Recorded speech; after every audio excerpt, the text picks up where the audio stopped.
I am 26, female, and my wedding dress felt like a cage. The lace was beautiful, the silk was cool against my skin, but every stitch seemed to hold me in place. A perfect, smiling doll for a day that was supposed to be the happiest of my life. Everyone said I was glowing.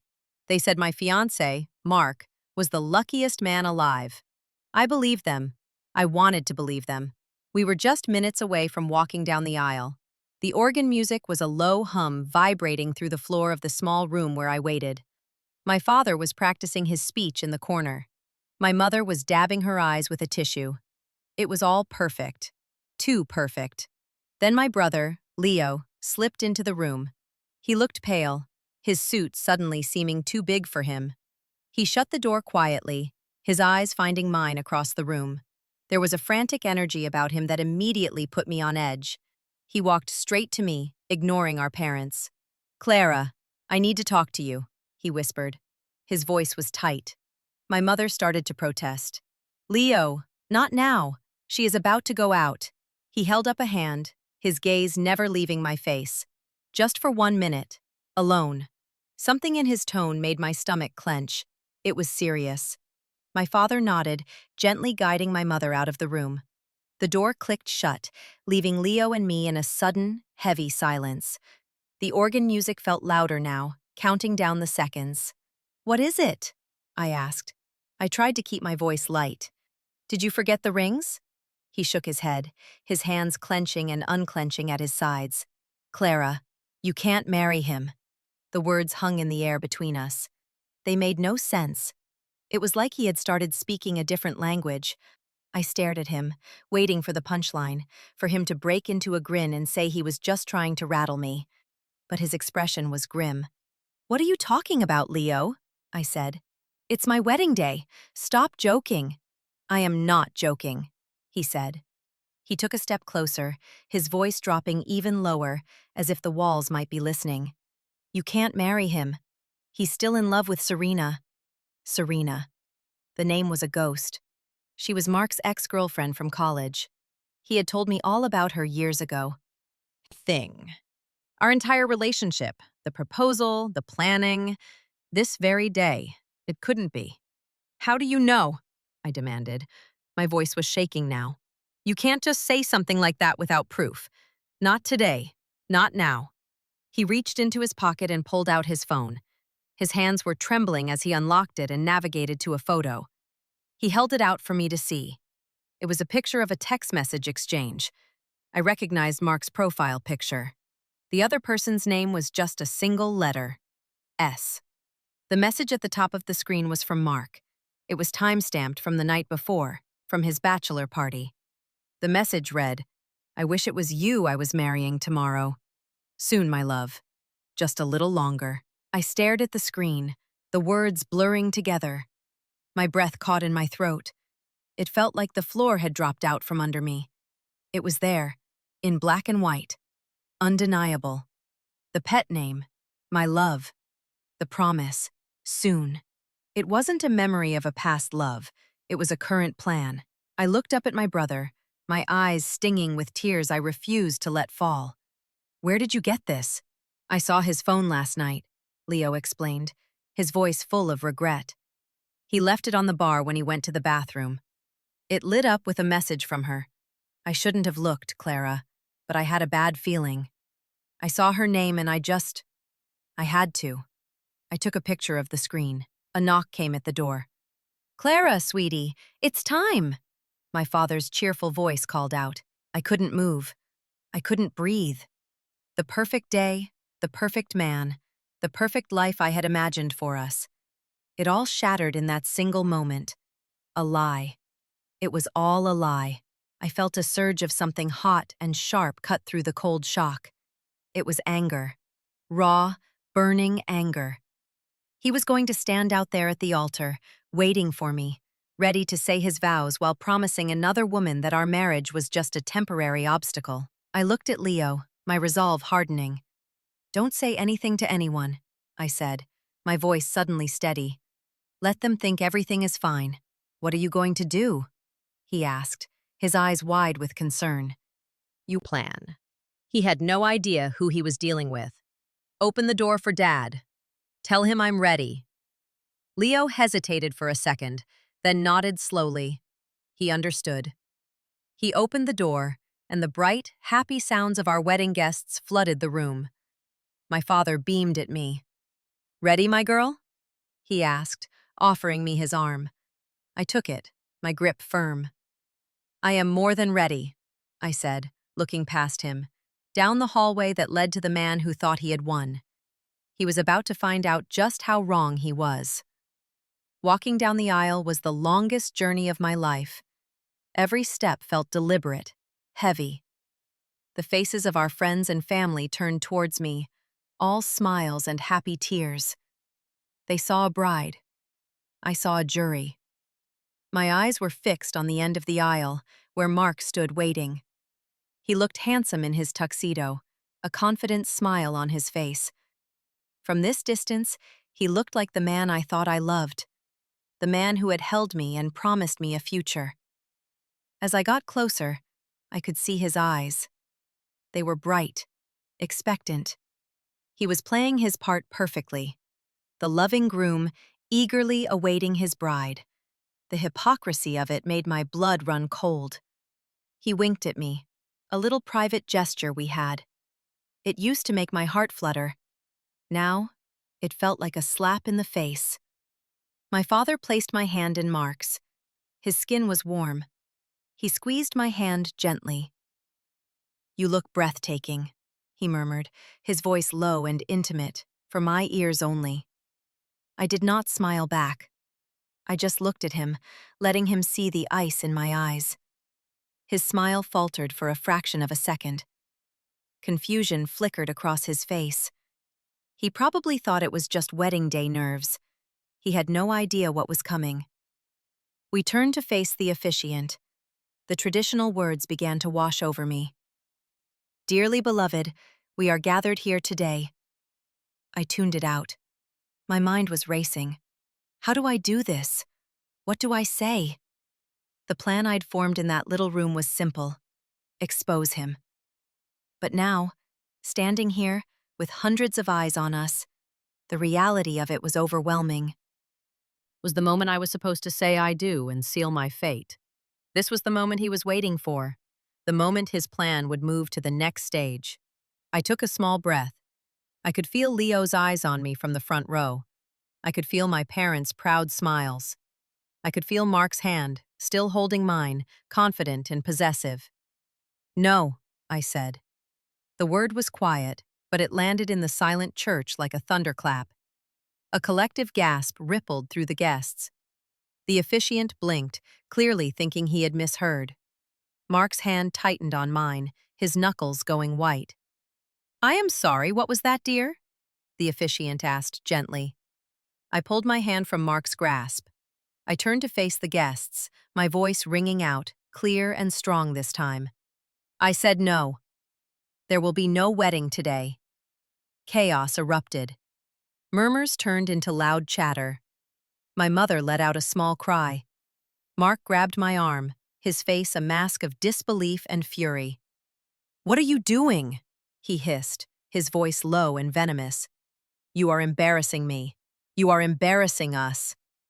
I looked at him, my expression unreadable. "Am I?" I asked coolly. "I think you have done a fine job of that all on your own." I turned my attention back to our stunned guests.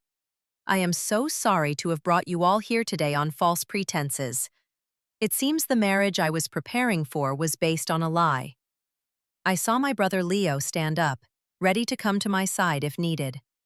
I gave him a slight shake of my head. I had to do this myself. "A lie?" my mother-in-law-to-be, Helen, called out from the front row. Her face was flushed with anger. "What are you talking about, Clara? My son adores you." "He certainly has a funny way of showing it," I replied, my gaze locking with hers. Then I looked back at Mark. His face was pale, his eyes darting around as if looking for an escape. He was cornered. "Clara, stop this," he pleaded, trying to take my arm again. "Let's go somewhere and talk about this. Whatever is wrong, we can fix it." "Can we fix this, Mark?" I asked, my voice dangerously calm. I held up my hand, showing everyone the bare finger, instead promising her that our marriage would be over soon. A wave of shock and outrage swept through the church. All eyes turned from me to Mark. His confident facade had crumbled completely. He looked small and guilty, caught in the spotlight of his own deceit. Helen, his mother, stood up, her face contorted with fury. "This is a ridiculous accusation. Serena is in the past.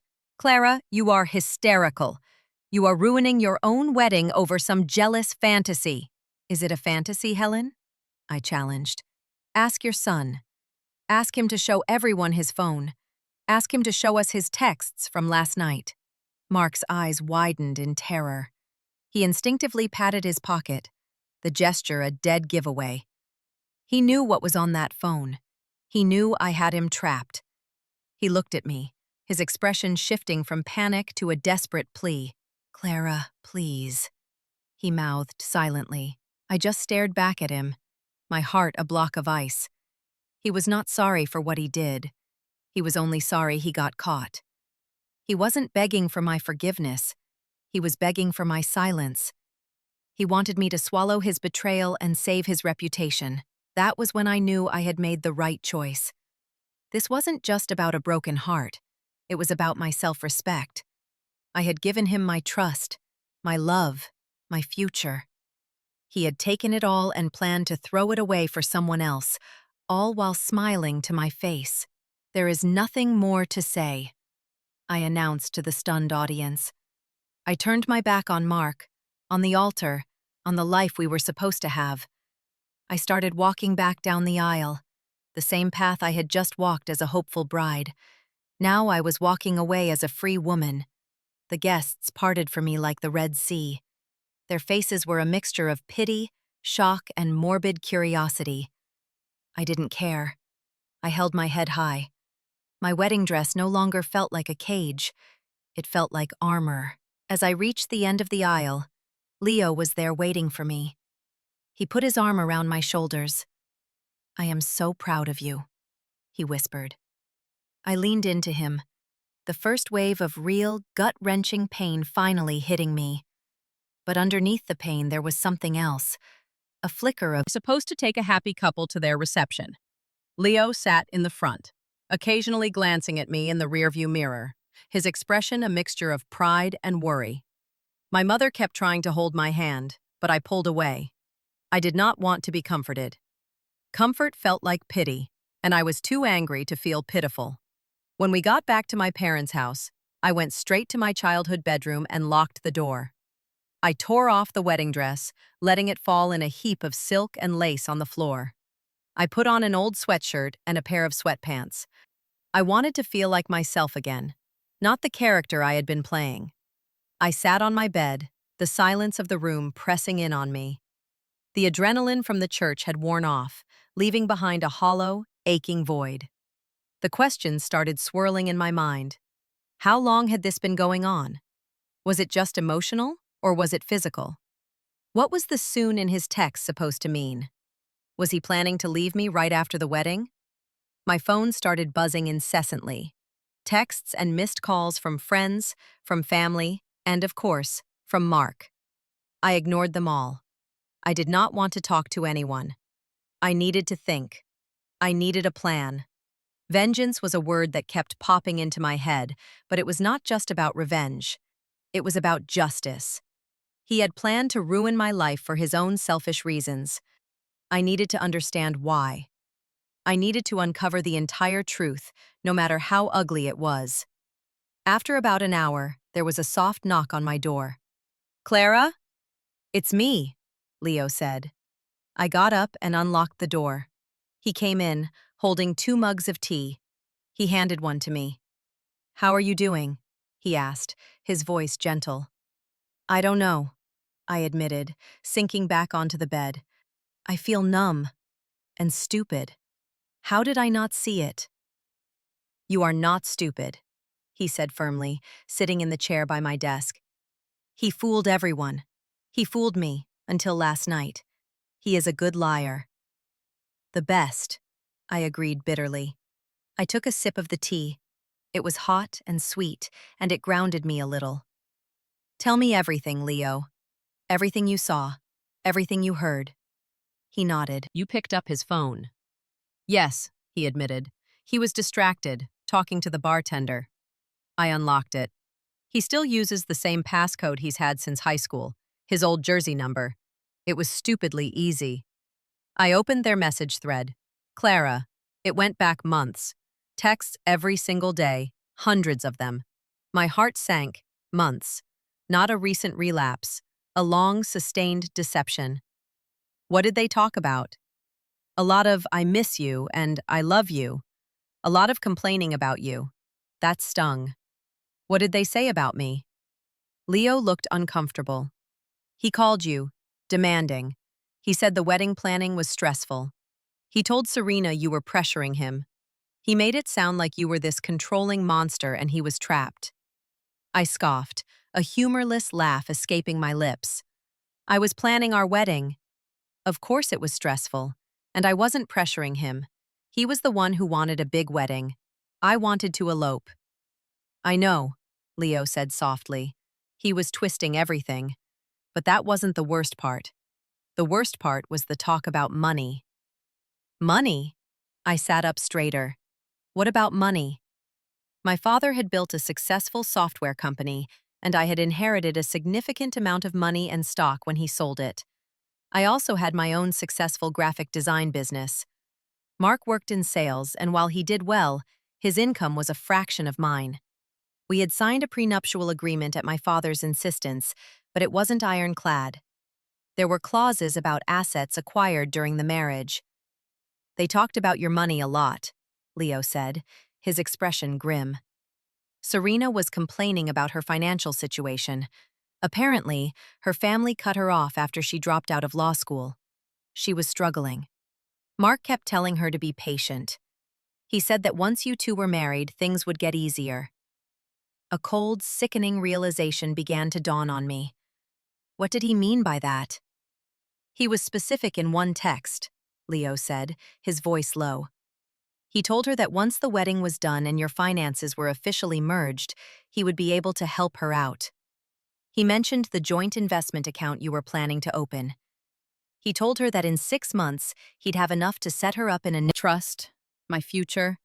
It was all just collateral damage to him. He was going to use me, I whispered, the words tasting like poison. It looks that way, Leo said, his own voice filled with anger on my behalf. Clara, that's why I had to tell you. It wasn't just that he might still have feelings for her. He was actively planning to defraud you. I stood up and started pacing the room, my mind working furiously.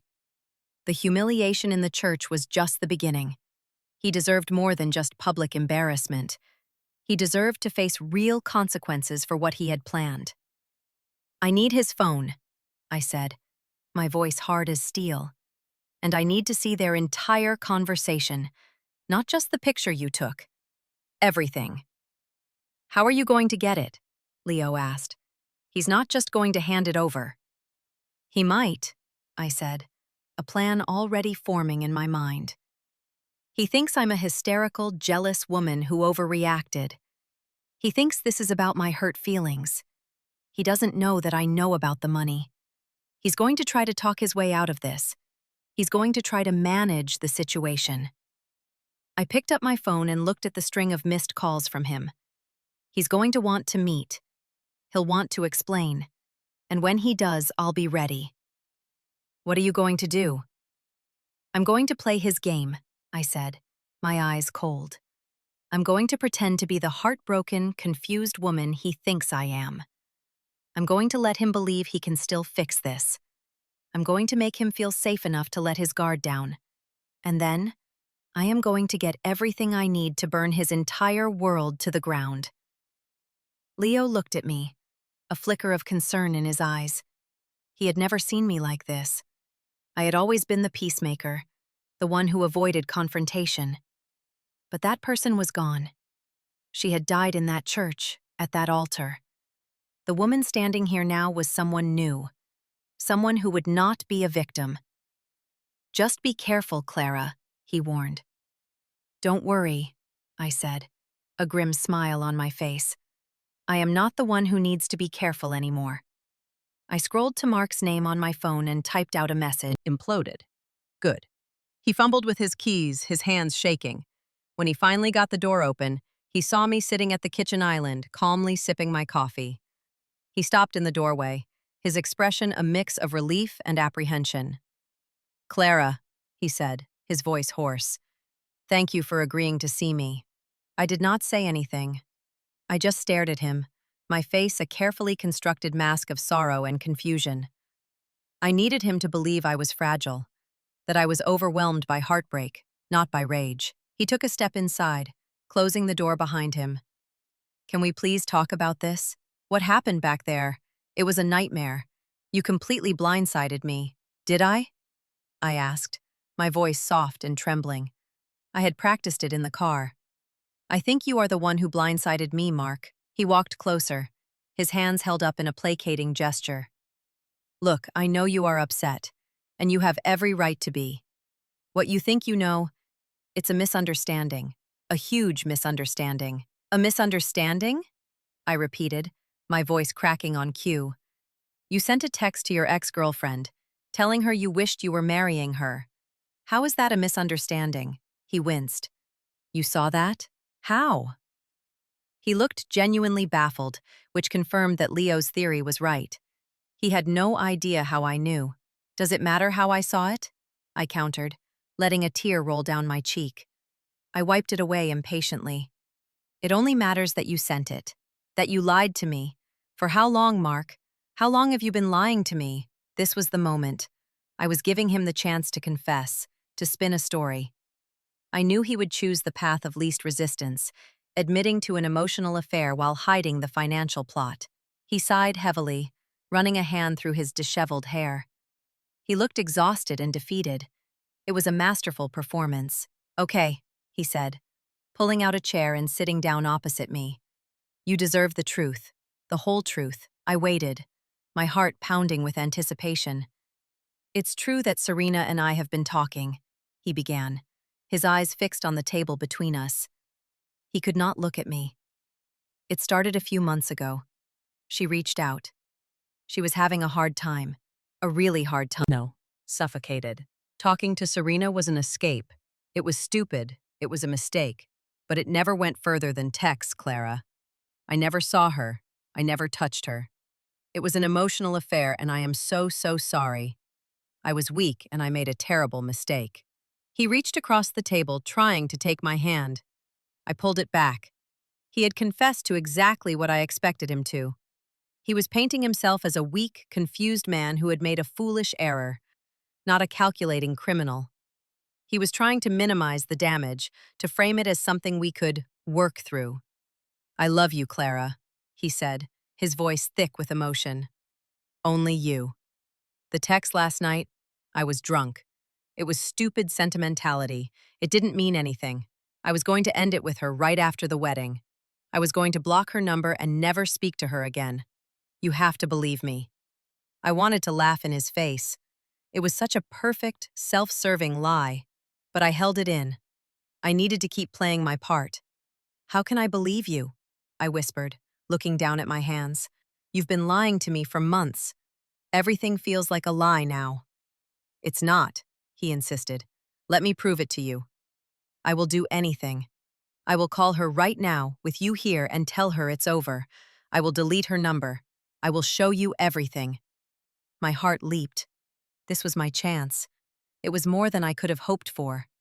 In his desperation to save himself, he was about to hand me the weapon I needed.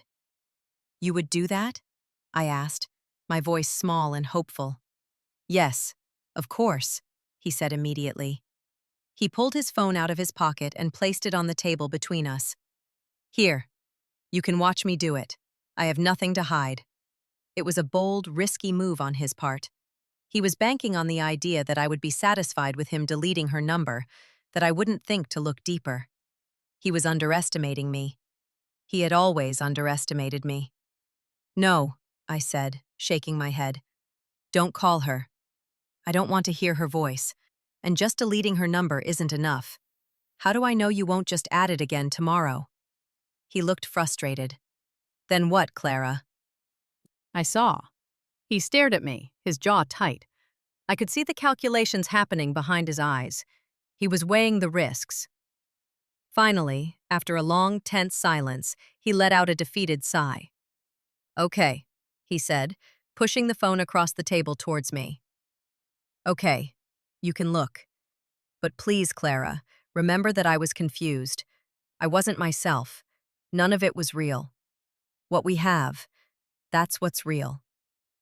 I picked up the phone. It felt heavy in my hand, like a loaded gun. What's the passcode? I asked, my voice steady. He told me his old Jersey number, just as Leo had said. I typed it in. The screen unlocked. I was in.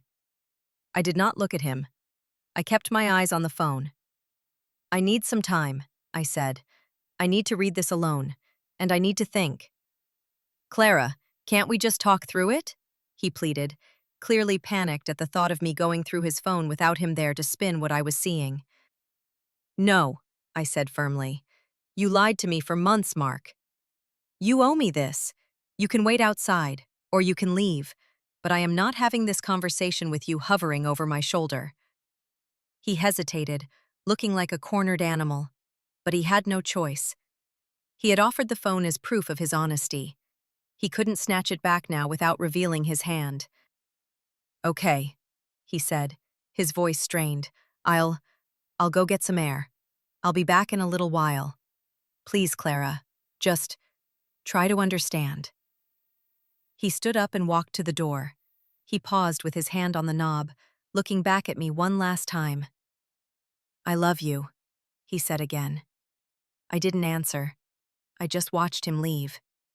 The moment the door clicked shut, I let out a shaky breath I didn't realize I had been holding. I had his phone. I had everything. I immediately opened his messaging app. I found the conversation with S.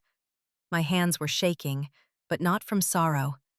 It was from a cold, determined fury. I started from the beginning, scrolling back months. But I wasn't just going to read. I had a better idea. I connected the phone to my laptop, which I had brought with me in my bag. I found a software program of marriage. Open the joint investment account with a large initial deposit from me. Month 3. He would reallocate some of those funds into a new private account under his name only, telling me it was for a high-risk, high-reward stock play he was managing. Month 6. He would have transferred close to $200,000. He would then tell me the investment had failed, that the money was gone. He would act devastated, and all that money would be funneled directly to Serena. It was premeditated, cold-blooded fraud. They had been planning it for almost a year. Our entire engagement was a sham, a long con designed to steal my inheritance. The software on my laptop beeped. The transfer was complete. I had it all. Every message, every picture, every detail of their disgusting plan, saved and backed up. I took a deep breath. The hurt I felt was immense, a physical pain in my chest. But the anger was a roaring fire that burned away the tears. They had not just broken my heart. They had tried to rob me. They had viewed me as nothing more than a mark, a stepping stone. I looked at Mark's phone. I could smash it. I could throw it against the wall. But that was not my style. I had a better idea. I went into his settings and did a full factory reset, wiping the phone completely clean. Let him explain that. I put the blank, useless phone back on the table, exactly where he had left it. I packed up my laptop, the digital evidence of his crimes securely stored. When Mark came back 20 minutes later, looking hopeful and anxious, I was ready. So? He asked, his eyes searching my face for any sign of forgiveness. Did you read them? I looked at him, my expression unreadable. Yes, I said. I did. And? He prompted, a nervous sweat beading on his forehead. You see? It was just stupid talk. It meant nothing. I was just feeling trapped and… Trapped, I interrupted, my voice flat. Yes, you mentioned that. You also called me the warden. His face went white. He knew I had seen more than just the surface-level emotional cheating. And the golden goose, I continued, my voice dropping to an icy whisper. That one was my favorite. It really captures the essence of— There, Mark, I said, standing up. In your own words. You laid it all out. The timeline, the fake investment story, everything. I picked up my bag, my laptop inside. And now, I have it all. He lunged for the phone on the table, grabbing it and frantically trying to unlock it. He swiped and tapped, his panic growing as he was met with the welcome screen of a brand new phone. What did you do? He shrieked, his voice cracking. What did you do to my phone? I wiped it, I said calmly. There's nothing on it anymore. All those nasty messages, all that evidence of your little plot. It's all gone from there. He stared at the blank phone, then at me, a glimmer of hope in his eyes. He thought I had destroyed the evidence. He thought it was my word against his. But don't worry, I added, patting my laptop bag. I made a copy first. The hope in his eyes died, replaced by a look of absolute horror. He finally realized the depth of the hole he had dug for himself. He had not just lost his fiancée. He had not just been publicly humiliated. He had handed me the proof of his conspiracy to commit fraud. Clara, you can't, he whispered, his voice trembling. You wouldn't. That would ruin me. It would ruin Serena. You should have thought of that before you decided to treat my life and my money as your personal slush fund, I said, my voice devoid of any emotion. I walked towards the door. He blocked my path, his desperation making him bold. What do you want? He pleaded. Money? Do you want money? I can get it. Just don't do this. Don't show that to anyone. I looked at him, a man I had once loved, now reduced to a pathetic, begging stranger. What I want, I said slowly, is for you to understand what you've done. And I want you to pay for it. Not with money, with everything. I pushed past him and walked out the door, leaving him standing alone in the middle of our empty apartment, holding a useless, wiped phone and the ruins of his life. I did not look back. I had the evidence. Now, it was time to decide how to use it. The public humiliation was just Act 1. The real finale was yet to come.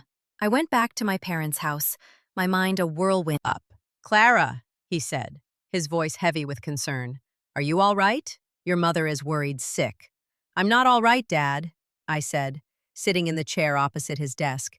But I'm not falling apart. I know what I need to do. But first, I need to show you something.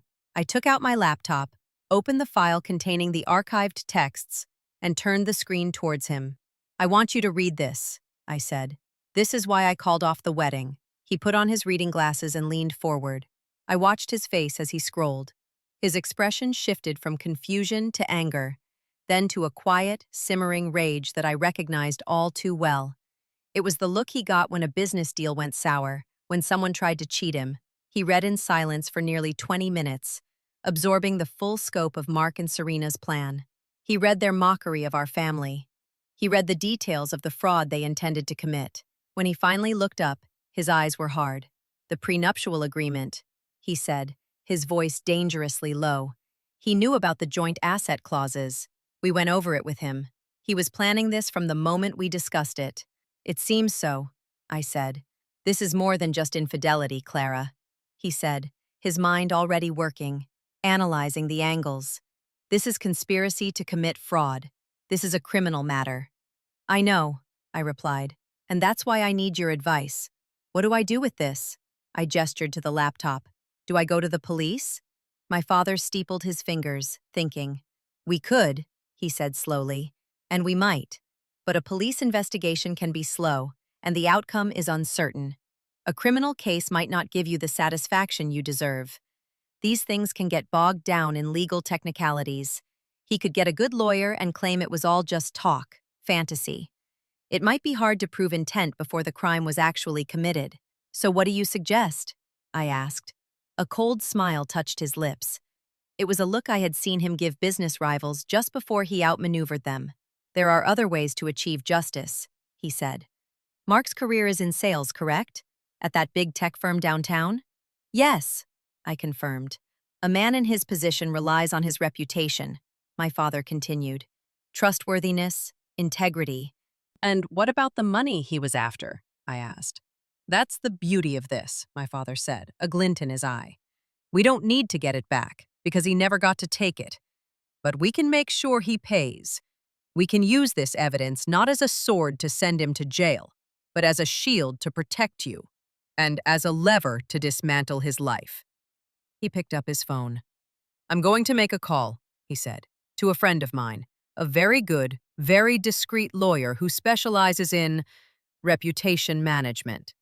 We're going to draft a little agreement for Mark to sign, a confession of sorts. And in exchange for us not pursuing criminal charges or releasing this information to the wider world, he is going to agree to certain conditions.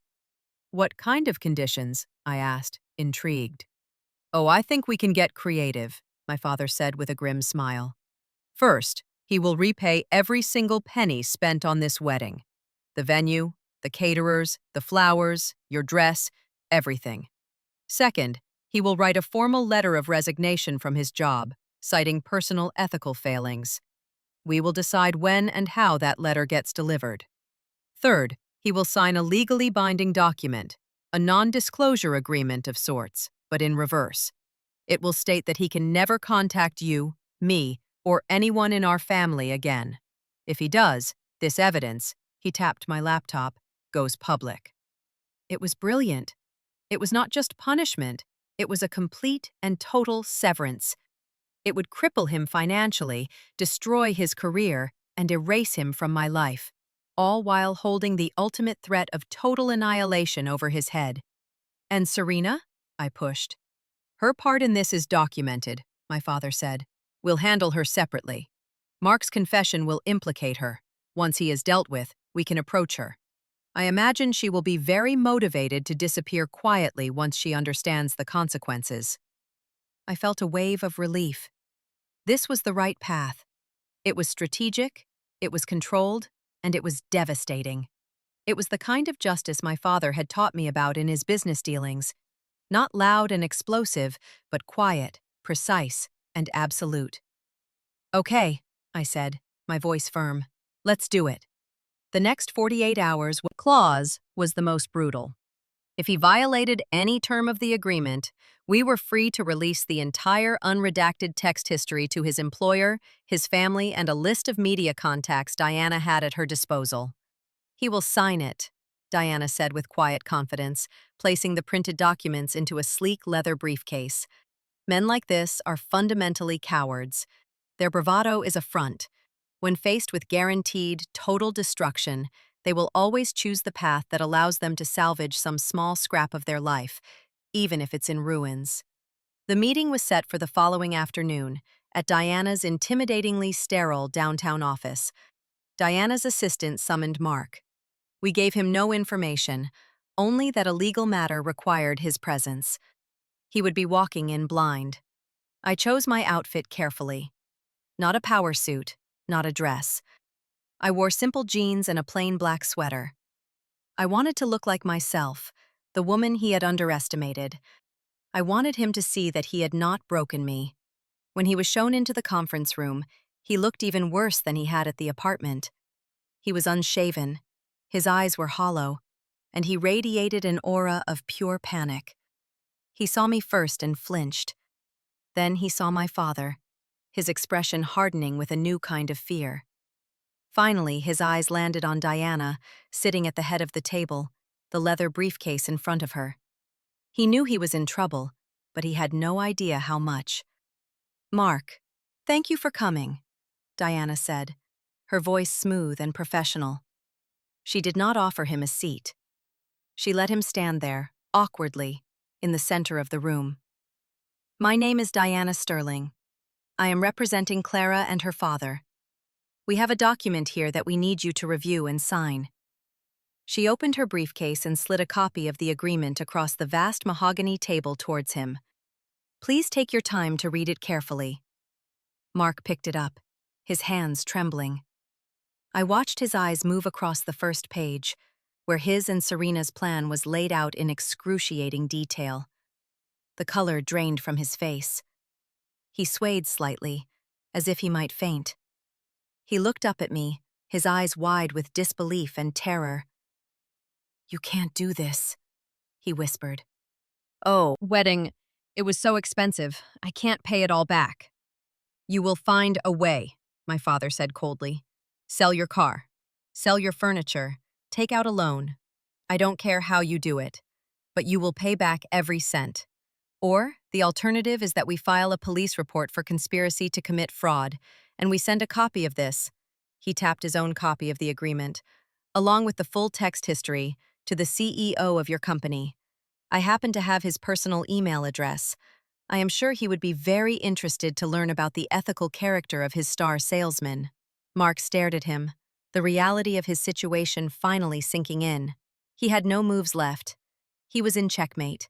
He had two choices: a quiet, private ruin orchestrated by us, or a loud, public, and potentially criminal ruin that would follow him for the rest of his life. He looked at me one last time, a desperate, pathetic appeal in his eyes. He was searching for the soft-hearted woman he thought he knew, the one who would feel sorry for him, the one who would let him off the hook. But she was not there. I just stared back at him, my expression a blank wall. He let out a long, shuddering breath of defeat. "Where do I sign?" he asked, his voice a hoarse whisper. Diana slid a pen across the table. "Initial each page and sign the last one," she instructed, her voice crisp. He did as he was told, his hand shaking so badly that his signature was barely legible. When he was done, he pushed the papers back across the table. He did not look at any of us. He just stood up, a broken man, and walked out of the room without another word. I watched him go. I didn't feel triumph. I didn't feel joy. I felt a profound and quiet sense of closure. The threat was neutralized. The debt would be paid. He was gone. Diana collected the signed documents. "Phase 1 is complete," she said, her tone businesslike. "Now, for Miss Serena." My father looked at me. "Do you want to be there for this one, Clara?" I thought for a moment. I had faced Mark. I had taken my power back from him. But Serena, she was different. She had been a ghost in my relationship, and then a co-conspirator. I had no desire to see her face or hear her voice. With Mark, the man who had looked me in the eye and lied. Serena was a secondary character in my tragedy, and I was content to let my father and Diana handle her. My father called me that evening to tell me how it went. "She was arrogant at first," he said, his voice tight with controlled anger. "She walked in like she was in charge, demanding to know what this was about and why we were bothering her. She actually had the audacity to ask if Mark was okay, as if she were his worried partner." "What did you do?" I asked, picturing the scene. "Diana didn't say a word," my father continued. "She just slid a single piece of paper across the table. It was the first page of the agreement Mark signed, the one that detailed their entire plan." There was a pause on the line. "You should have seen her face, Clara. All that arrogance just evaporated. She turned white as a sheet. She read it, and then she looked up at Diana, completely terrified." "What did she say?" "She tried to deny it, of course," my father said with a scoff. "She said it was all Mark's idea, that he had manipulated her, that she was a victim, too. She tried to cry. It was a pathetic performance." "I bet," I said dryly. "Diana was having none of it," he went on. "She let Serena finish her little speech, and then she slid a second piece of paper across the table. It was a printout of one of the text exchanges, the one where Serena came up with the nickname, the Golden Goose. I closed my eyes, the sting of that nickname still fresh. "That's when she broke," my father said, a grim satisfaction in his voice. "She stopped crying and just stared at the paper. She knew we had everything." Diana explained the situation in very simple terms. She told her that Mark had already signed a full confession. She told her that we had a complete record of their communications, and she told her that we were prepared to pursue legal action against both of them for conspiracy to commit fraud. "And what did she want from her?" I asked. Diana presented her with a choice, my father explained. Option A: we proceed with legal action, which would not only involve the police but also a civil suit to recover damages. Diana made it very clear that with our evidence, we would win, and her name would be dragged through. You'll ever have to worry about hearing from Serena again, Clara. She's a coward, just like him. When faced with real consequences, she folded instantly. Hearing this, I felt another layer of the burden lift. Both of them were now legally bound to stay out of my life forever. The conspiracy was not just over. It was dismantled and its participants muzzled. The next day, my father made another call. This time, it was to Mark's father, a man I had once thought would be my family. My father explained that he wanted to meet to discuss the unfortunate situation regarding the wedding and to handle the financial repercussions. He suggested they meet at my father's club, a neutral but imposing territory. I was there for this meeting, but I stayed in the background. I sat in a quiet corner of the lounge, out of direct sight but close enough to hear. I wanted to witness this part of the fallout. Mark's parents, Helen and George, had always been so proud of him, so quick to defend him. I wanted to see how they reacted when faced with the undeniable truth of what their perfect son had done. George and Helen arrived looking stressed and angry. They clearly saw themselves as the aggrieved party, their family name dragged through the mud by a runaway bride.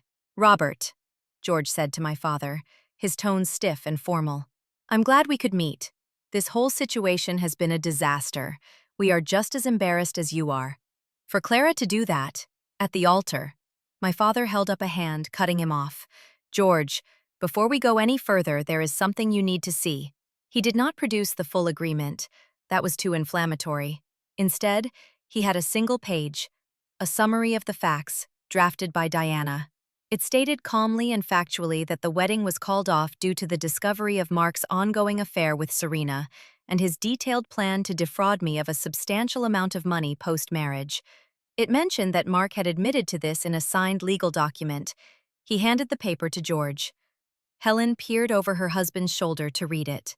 I watched as their faces changed.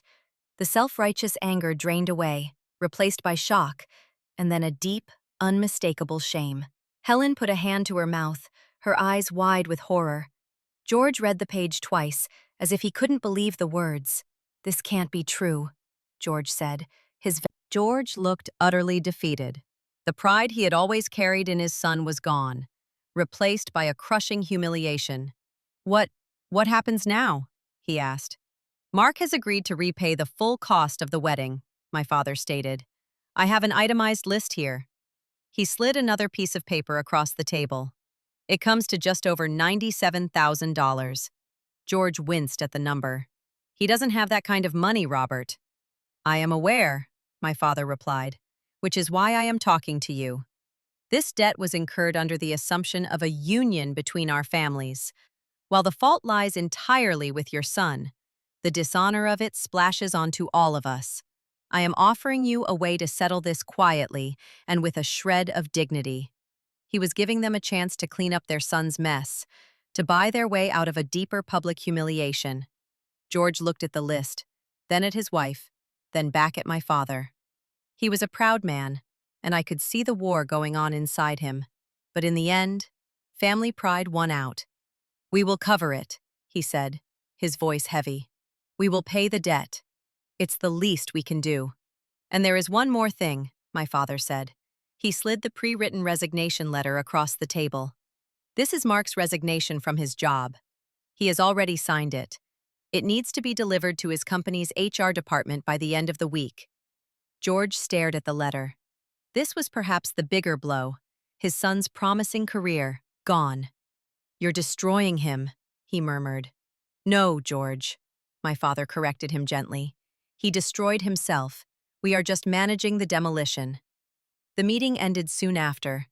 George and Helen left looking like they had aged 10 years. They did not look at me as they walked out.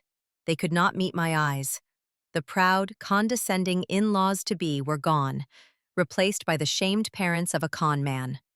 The wire transfer for the wedding costs arrived in my bank account 2 days later, and on Friday afternoon, a friend of mine who worked in the same building as Mark confirmed that he had been escorted out of the office by security, carrying a cardboard box with his personal belongings. He was officially unemployed. The final loose end was Mark's belongings at our apartment. He had sent me it all down to the curb. It was a sad-looking pile, a monument to a failed life. I did not stick around to watch him pick it up. I went to a coffee shop down the street with Leo. From the window, I saw Mark's beat-up old car pull up. He got out, looking thin and haggard. He couldn't even look at the building. He just started frantically loading the boxes into his car, his movements hurried and shameful, like a thief in the night. It was a pathetic, humiliating end to his grand ambitions. As I watched him drive away for the last time, I did not feel hatred. I did not feel sadness. I felt nothing at all. He was just a stranger now, a ghost from a life I had almost lived. The apartment was now empty of him, but it was still full of ghosts. I couldn't imagine living there. I called the landlord, explained the situation, and paid a hefty fee to break the lease. It was worth every penny to wash my hands of the place. I moved back into my own small, sunny apartment that I had kept as a rental property. It felt like coming home to myself. In the weeks that followed, the story of what happened trickled out through our social circles. Not the whole story, of course. The details of the fraud were kept quiet, as per our agreement. The public narrative was simple and damning enough. Mark had cheated, and I had found out on our wedding day. He was painted as the villain, and I as the wronged woman who had bravely walked away. His friends abandoned him. He became a social pariah. I learned through a mutual acquaintance that he had been forced to move back in with his parents. He couldn't find a new job. The cloud of his ethical failings followed him. He had to sell his car to continue making payments on the loan his father had taken out to repay me for the wedding. He was broke, unemployed, and disgraced. Serena, true to her word, had vanished. I heard a rumor that her parents, horrified by the scandal she had narrowly escaped being a part of, had agreed to pay off her debts on the condition that she move to another state and enroll in a program that would get her back on track. She got her clean slate, but she had to disappear to get it. They were both erased from my world. Life began to return to a new normal. The anger faded, replaced by a quiet sense of peace. I ruined his life. I laughed. A real, genuine laugh. I ruined his life? That's rich. David said Helen and George are miserable, Leo continued. Their friends avoid them. The shame of it all has just consumed them. They put their house on the market. They're planning to move to a smaller town where nobody knows them. So, Mark's actions had not just destroyed his own life, but had shattered his parents' social standing as well. It was a steep price to pay for their blind pride in their son. Good, I said, my voice soft. That sounds like justice. It is, Leo agreed. He looked at me, a smile on his face. You know, for a while there, I was worried about you. I've never seen you so cold. I had to be, I said, looking out at the city lights. He thought I was weak. He thought I was a soft target. I had to show him and myself that I'm not. You certainly did that, he said with a chuckle. You handled it perfectly. I thought about the woman I had been, the one who had so eagerly walked down that aisle, blind to the darkness hiding behind a handsome smile. She was gone forever, and while I mourned her innocence, I was grateful for the strength that had risen from her ashes. I had good advisors, I said, smiling at my brother. It all started because you were brave enough to tell me the truth, even when it was the hardest thing in the world to do. I'm your brother, Clara, he said simply. I'll always have your back. We sat in comfortable silence for a while. The chapter of Mark and Serena finally, truly closed. The pain of the betrayal was still there, a faint scar on my heart, but it no longer ached. It was just a reminder of a lesson learned, a reminder to always trust my instincts, a reminder that I was stronger than I ever thought possible. I had faced the ultimate betrayal and had not only survived, but thrived. I had taken back my power, my money, and my life. Mark and Serena had wanted to make me a victim, a stepping stone in their sordid little plan. But in the end, the only lives they had managed to ruin were their own. And that was the most satisfying ending I could have ever written.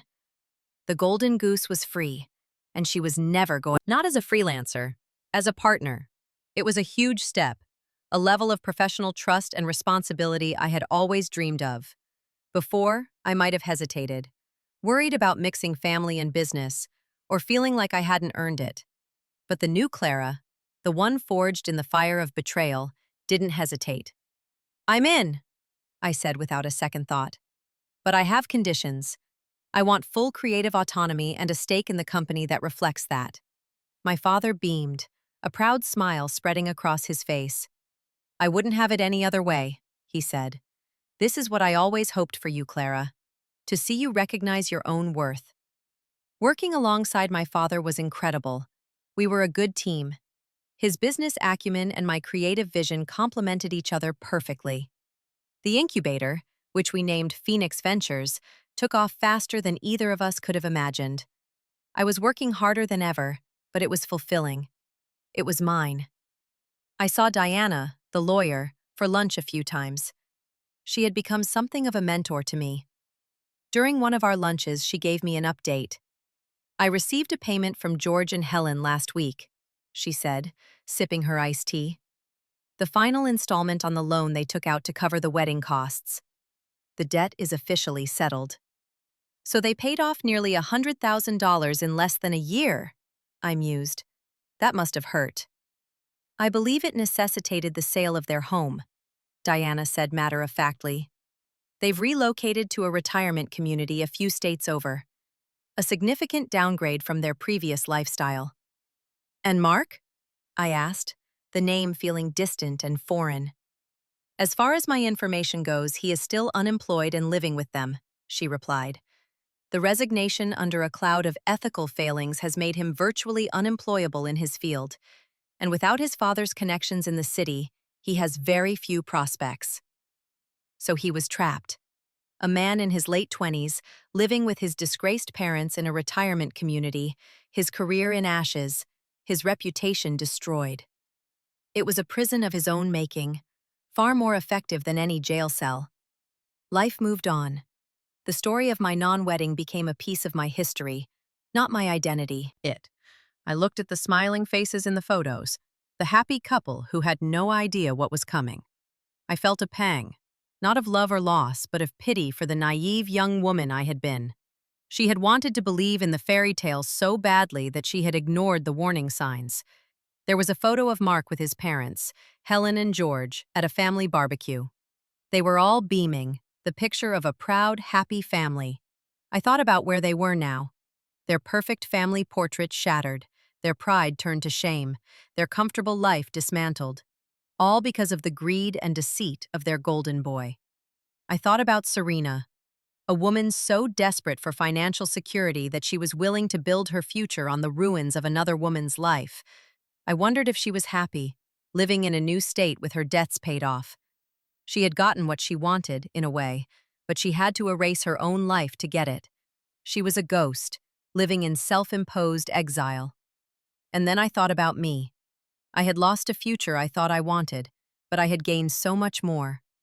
I had gained a deeper relationship with my family, a true partnership with my father, a thriving career I had built myself, and a newfound respect for my own strength and resilience. I had found a new love with Ben, a relationship built on honesty and mutual respect, not on lies and manipulation. I gathered up all the items from the box, took them downstairs, and put them in the incinerator chute of my apartment building. I didn't need the reminders anymore. A few weeks later, I was having dinner with my parents and Leo. We were celebrating the one-year anniversary of Phoenix Ventures. The company was a massive success, and we were all in high spirits. "I have some news," Leo said, a mischievous grin on his face. "You're not going to believe who I saw today." We all leaned in, intrigued. "Who?" my mother asked. "Mark," he said. A hush fell over the table. "Where?" I asked, my voice even. "I was at that new coffee place downtown, the one near his old office," Leo explained. "He was working there. As a barista." I blinked, processing the image. Mark, the proud, arrogant salesman who used to close six-figure deals, now serving coffee, wearing a stained apron, stand on my shoulders to reach for what he wanted. But now, he was the one who had been reduced to nothing.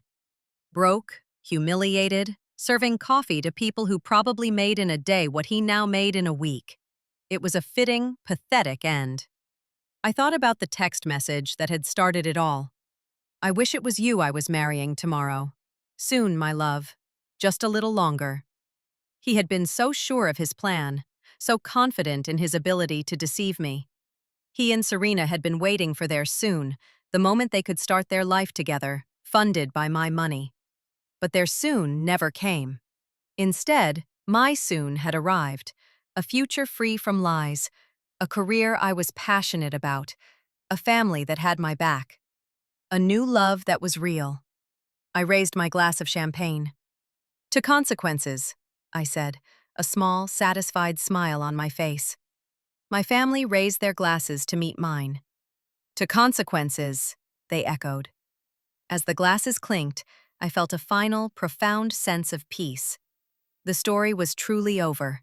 The villains had received their just desserts, not through some grand, fiery explosion of revenge, but through the quiet, inevitable implosion of their own lives under the weight of their choices. They had tried to write me into their tragedy as a minor character, a victim, but I had torn up their script and written my own story, a story of survival, of strength, and of a victory that was quiet, complete, and absolute. They had wanted to take everything from me, and in the end, they had lost everything themselves, and I had moved on, stronger and happier than I had ever been before. The best revenge, I realized, wasn't just living well. It was thriving on the ashes of those who tried to burn you down.